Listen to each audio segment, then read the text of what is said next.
आज मी नाश्त्याला उत्तपा करते. तर उत्तपासाठी मी हे बेटर केलं आहे, तुम्ही बघतच आहे तसं एकसारखं जीव करून त्याला घेतलं आहे. आणि त्यामध्ये वरून टाकायला हा कांदा बारीक चिरून घेतला, ही मिरची आहे आणि टमॅटो आहे प्लस कोथिंबीर आहे. आता त्यासाठी उत्तप्याबरोबरची चटणी हवी, त्यामध्ये मी सगळं टाकलं, तुम्ही बघत असाल. साखर, मीठ, मिरची, डाळ आणि खोबरं ते आता मी ग्राइंड करून घेणार आहे.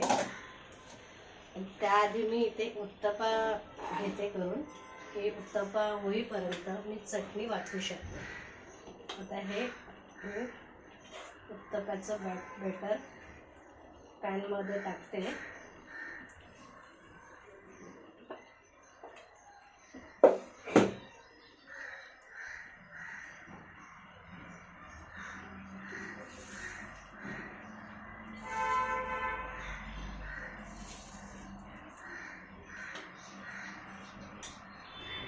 वरून हा कांदा असं छान सगळीकडे असं पसरवून टाकायचा, खूप छान लागतो. माझ्या घरी मी हा जो उत्तप्पा करते खूप आवडीने सगळे खातात आणि मला सारखं करायला सांगतात. त्यावरती थोडीशी कोथिंबीर, मिरची आणि टमॅटो हा असा मी थोडासा हातानेच मॅश करून टाकते.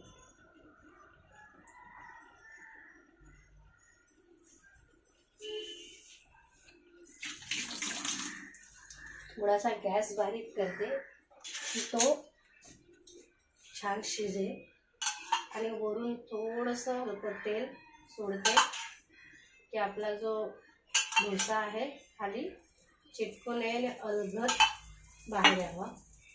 ते थोडंसं हाताने असं प्रेस करते.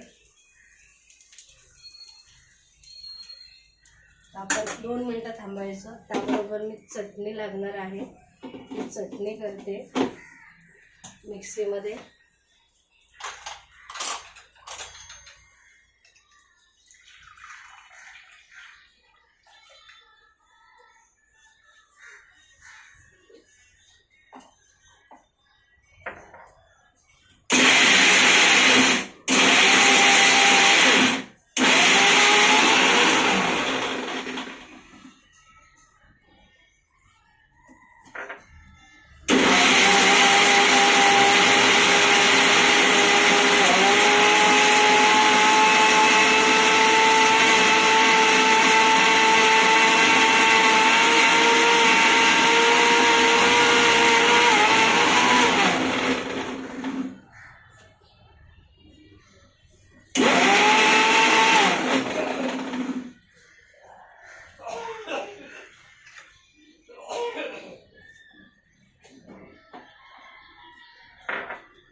आता तुम्ही बघत असाल की मी यावरती काही झाकण वगैरे ठेवलं नाही. त्याचं कारण असं आहे की मी यावरती झाकण ठेवलं असतं तर त्याला पाणी सुटतं आणि ते ह्यामध्ये पाणी पडलं तर तो आपला उत्तप्पा जो आहे वरून सॉफ्ट होतो आणि चिकट होतो. मग तो खाताना फार म्हणजे असा गिळगिळीत लागतो.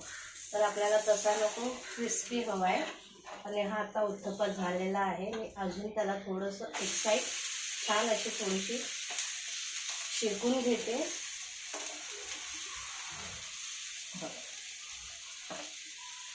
बस 2 मिनटं शेकवते आणि 2 मिनटं शेकल्यानंतर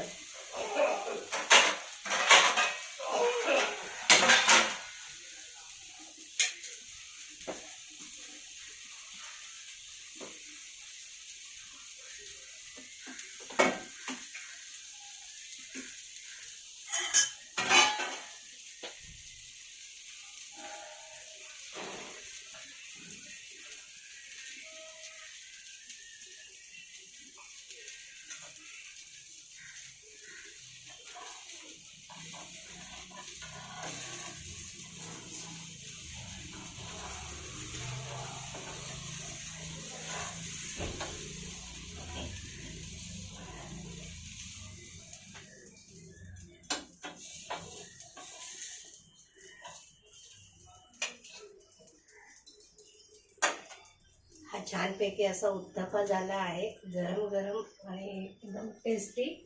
तर मी आता ती जी चटणी वाटली होती ती चटणी मी साईडला ठेवते ही अशी, आणि तुम्हाला मी त्याची चव करून दाखवते. गरम आहे.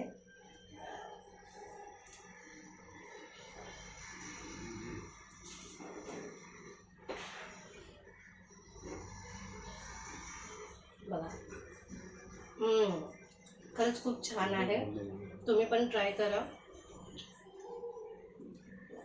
आणि मी खूप आधीपासून करत होती, पण आता मला थोडंसं असं वाटलं की जे काही मला येतं आहे ते मी पण तुम्हाला करून दाखवते. मस्त आहे.